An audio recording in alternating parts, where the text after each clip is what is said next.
ആ മേഖലയിൽ നിന്നും അർജുൻ തുടരുകയാണ്. നമ്മൾക്ക് ഈ ദൃശ്യങ്ങളിൽ നിന്നും ആകാശ ദൃശ്യമാണ് കാണുന്നത്. ഒരു നാട് മുഴുവൻ ഒലിച്ചു പോയതിൻ്റെ ദൃശ്യങ്ങൾ എത്ര തവണ കണ്ടാലും നമ്മുടെ മനസ്സിനെ വേദനിപ്പിച്ചുകൊണ്ടേ ഇരിക്കുന്ന ഈ ചിത്രം ഇതാരും വരച്ചതല്ല, അവിടെ സംഭവിച്ചതാണ്. കഴിഞ്ഞ ദിവസം മല കലിതുള്ളി ഉരുൾപൊട്ടി വന്ന ദൃശ്യങ്ങളാണ്. ഒരു നാട് മുഴുവൻ ഒലിച്ചുപോയ അതിൻ്റെ ആ ഒരു കാഴ്ചകളാണ് ഇപ്പോൾ കണ്ടുകൊണ്ടിരിക്കുന്നത്. എത്രമാത്രം അവിടുത്തെ ദുരിതാശ്വാസ പ്രവർത്തനം അല്ലെങ്കിൽ അവിടെ നടക്കുന്ന രക്ഷാപ്രവർത്തനം എത്രമാത്രം അത് പൂർണ്ണതയിലേക്ക് അടുക്കുന്നു എന്നിപ്പോൾ പറയാൻ കഴിയുന്നുണ്ടോ അർജുൻ? കാരണം നമ്മൾ ഈ ചോദിക്കുന്നത് ഈ മണ്ണിനടിയിൽ കിടക്കുന്ന എത്ര ആളുകളുണ്ട് എന്നതിന് കണക്കൊന്നുമില്ല. രക്ഷാപ്രവർത്തനം അങ്ങനെ നീണ്ടുകൊണ്ടേയിരിക്കുന്നു.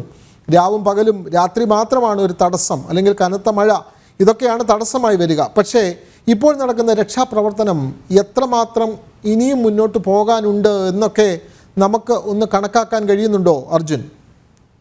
തീർച്ചയായും രക്ഷാപ്രവർത്തനം അത് വലിയ രീതിയിൽ തന്നെ നടക്കുന്നുണ്ട്. നല്ല ശക്തമായി തന്നെ രക്ഷാപ്രവർത്തനം നടക്കുന്നുണ്ട്.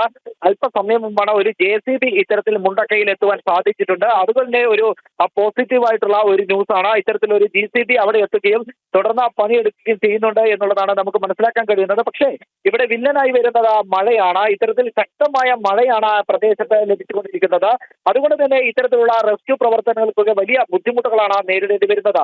ഇത്തരത്തിൽ നമ്മൾ നേരത്തെ പറഞ്ഞതാണ്, മുണ്ടക്കയിൽ രാവിലെ ചെന്നപ്പോൾ തന്നെ നമ്മൾ ആ പ്രേക്ഷകർക്ക് ദൃശ്യങ്ങൾ കാണിച്ചു കൊടുത്തിരുന്നു. ഇത്തരത്തിലുള്ള ദൃശ്യങ്ങൾ, അതായത് എങ്ങനെയാണ് ഒരു സ്ഥലം മുഴുവനായി ഒലിച്ചു പോയത്. അത്തരത്തിൽ മഴവെള്ളം കൂടുതലായി ഒലിച്ചു വരുന്നു. അതിന്റെ കൂടെ തന്നെ ചെളിയും